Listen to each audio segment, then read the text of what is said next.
भजन संहिता 110 अगर आपके पास है तो उसे निकालेंगे। आप अपनी स्क्रीन पर उसे देख सकते हैं, अपनी बाइबल में देख सकते हैं। मेरे प्रभु से यहोवा की वाणी यह है कि तू मेरे दाहिने हाथ बैठ जब तक कि मैं तेरे शत्रुओं को तेरे चरणों की चौकी ना करूं। दाऊद कह रहा है प्रभु को, किसको कह रहा है? यीशु मसीह को। और दाहिने हाथ वो क्यों कह रहा है? बैठने के लिए। बाइबल में जब भी दाहिने का बाहिने का जिक्र आता है, नंबर्स का जिक्र आता है, उसके पीछे एक आत्मिक मतलब होता है। तो इसीलिए जब शारीरिक बंदे इस बाइबल की एक्सप्लेन करने की, बाइबल को कोशिश करते हैं, तो वो फेल हो जाते हैं और दुनिया उनका उपहास करती है, उनका मजाक उड़ाती है, क्योंकि उनको यह नहीं मालूम कि बाइबल वही व्यक्ति उसी तरह से कोट कर सकता है जिसके पास पवित्र आत्मा हो, और पवित्र आत्मा उसी के पास है जिसने पापों से मन फिराया और तौबा की हुई है। हालेलुया। तो जब परमेश्वर यह कहता है कि मेरे प्रभु से यहोवा की वाणी यह है, दाऊद कहता है मेरे प्रभु यानी यीशु मसीह से यहोवा की वाणी यह है कि मेरे दाहिने हाथ बैठ। इसका मतलब क्या है?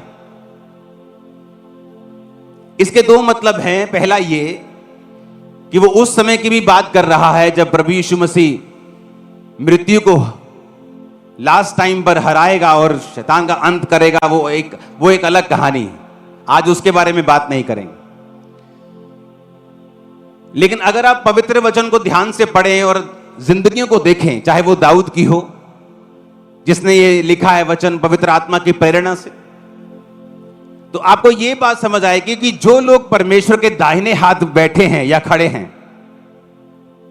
दाहिना हाथ, यीशु मसीह ने कहा जब अंत के दिन में न्याय होगा तो मैं अपने दाहिने हाथ वाले लोगों से कहूंगा जाओ। कहां जाओ? स्वर्ग में जो तुम्हारे लिए तैयार किया गया। बाहिने हाथ वाले लोगों से कहूंगा जाओ नरक में जो तुम्हारे लिए तैयार किया जाए। अब क्या मतलब समझे इसका? मेरे दाहिने हाथ आप लोग बैठे हैं और बाहिने हाथ मेरी बहनें बैठी हैं, तो क्या वो नरक में जाएंगी? नहीं। इसका आत्मिक मतलब यह है कि दाहिने हाथ वाले लोग परमेश्वर उनको कह रहा है जो परमेश्वर के अंग संग चलते हैं,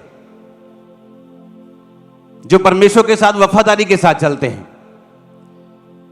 और बाहिने हाथ वाले लोग परमेश्वर उनको कह रहा है जो परमेश्वर के वचन को जानते हुए भी उसके वचनों पे नहीं चले, जिन्होंने पाप को नहीं छोड़ा, चोरी को नहीं छोड़ा, व्यभिचार को नहीं छोड़ा, परमेश्वर के काम को सीरियसली नहीं लिया, जो परमेश्वर के विरोधी बने रहे। परमेश्वर ने कहा उनको मैं कहूंगा कि जाओ उस नरक में जो तुम्हारे लिए तैयार किया गया है। आप एक बात को नोटिस कर लेना, जब भी कोई व्यक्ति परमेश्वर के दाहिने हाथ खड़ा या बैठा होगा, यानी वो व्यक्ति वही कर रहा होगा जो परमेश्वर ने उसको करने के लिए कहा है। वो पवित्रताई में, प्रार्थना में, उपवास में, विश्वास में परमेश्वर के साथ खड़ा है, अपनी प्रार्थना को परमेश्वर के सामने रख रहा है। ये वचन कहता है कि वो तुम्हारे दुश्मनों के तेरे पैरों के नीचे कर देगा। यह वचन कहता है। यह बात हमेशा याद रखना अपनी लाइफ में। जब भी कोई नया दुश्मन उठे तो चिंता मत करना, यह सोच लेना कि अब इसके ऊपर फतह करने की बारी है। That's it. नई विक्ट्री का चैप्टर खुल रहा है। हर बार ऐसा हुआ है।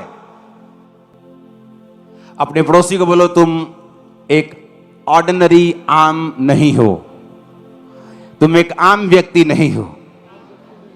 आमीन।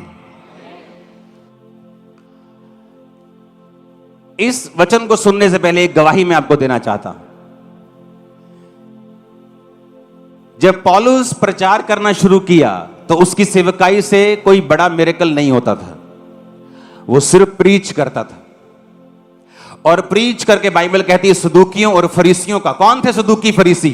जिन्होंने बड़े बड़े चोले डाले होते थे, दिखने में बड़े धर्मी लगते थे, लेकिन अंदर से परमेश्वर और परमेश्वर के लोगों के विरोधी होते थे। और बाइबल कहती वो उनका मुंह बंद रखता था अपने वचन के साथ। और एक समय आया जब परमेश्वर ने पौलुस की लाइफ से मिरेकल्स को करना शुरू किया। फिर एक समय आया कि मिरेकल्स के बाद मुर्दों को जिंदा करना शुरू किया।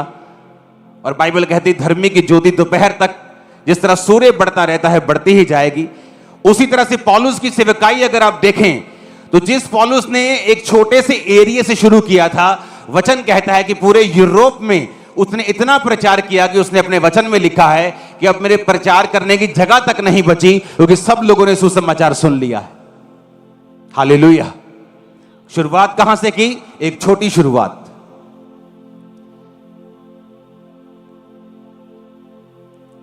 ये ग्रेस जो मैं आपको गवाही देने वाला हूं अभी मेरी लाइफ पर उतरी है डीप तरीके से। पहले थी लेकिन इतनी डीप नहीं थी जितनी अब है। ये टेस्टिमनी एक सपने की मैं आपको पहले भी दे चुका हूं। ये किस तरह से मेरे को सपना आता है कि गवर्नमेंट ये करेगी और वही कुछ होता है थोड़े दिन के, 2 दिन 4 5 दिन के बाद ही। आज से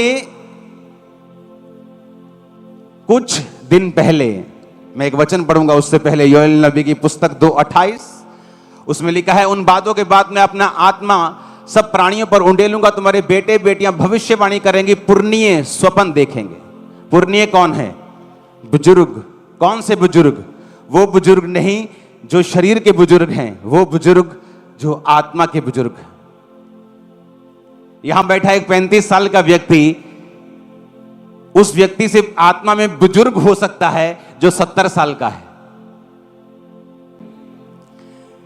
उसने कहा तुम्हारे पुरनीय स्वप्न देखेंगे। आज से 3 दिन पहले मैं प्रार्थना करके ही सोता हूं हमेशा। 9.99 नहीं 100%। अगर मैं सो रहा हूं तो उससे पहले मैं प्रेयर करता हूं, उठता हूं तो सबसे पहला काम मैं प्रेयर करता हूं। तो मेरी ये रूटीन है। ये कोई ऐसा नहीं है कि मुझे जबरदस्ती जोर लगाना पड़ता है या बहुत ज्यादा मुझे कंट्रोल रखना पड़ता है या बहुत मेरा एफर्ट लगता है। ये खाना खाने की तरह मेरे जैसे सुबह उठ के लोग खाना खाते हैं ना, तो मेरे लिए ये बिल्कुल नॉर्मल रूटीन है। तो मैं प्रार्थना करके जैसे ही सोता हूं तो मुझे एक सपना आता है। परमेश्वर मुझे दिखाता है मेरा एक कर्मचारी, और परमेश्वर मुझे दिखाता है कि वो एक चीज भूल गया, एक सरकारी जैसा दिखने वाला काम, तो उससे मुझे दिक्कत हो रही है सपने में। तो जब मैं उठा तो हमेशा ऐसा होता है कि आपको याद नहीं होता आपने क्या सपना देखा मोस्टली। जब मैं उठा तो लेकिन मुझे याद था और मैं एकदम से उठा और मैंने कहा ये मैंने क्या देखा। उस कर्मचारी की शक्ल, उसका नाम, उसने क्या गलती की कि मैं भूल गया सारा कुछ। मैंने अपनी वाइफ को बताया, मैंने कहा इसको बुलाओ। जब उसको बुलाया तो उसको बताया, वो हैरान था क्योंकि उस चीज के बारे में मुझे मालूम तक नहीं था। है वो मिनिस्ट्री की चीज है लेकिन मुझे पता नहीं था। जैसे आप कोई बड़े काम में लगे तो पीछे छोटे छोटे काम नहीं होते, निके छोटे नुक्कड़ शुक्कड़ काम, वो आपकी टीम करती रहती। वो ऐसा नुक्कड़ शुक्कड़ काम था लेकिन इंपॉर्टेंट काम था। तो जब उसको बताया कि तू भूल गया, कहता हाँ मैं 2 महीने भूल गया हूं। तो उसको सुधारा और सारे लोग हैरान थे कि ये कैसे हो सकता है कि सपने में परमेश्वर मुझ पे वो चीजें जाहिर कर रहा है जो तुम गलती बाहर कर रहे हो। तुम्हारे पुरनीय स्वप्न देखेंगे, तुम्हारे जवान दर्शन देखेंगे। मैं अंत के दिनों में अपना आत्मा सब मनुष्य के ऊपर उंडेलूंगा।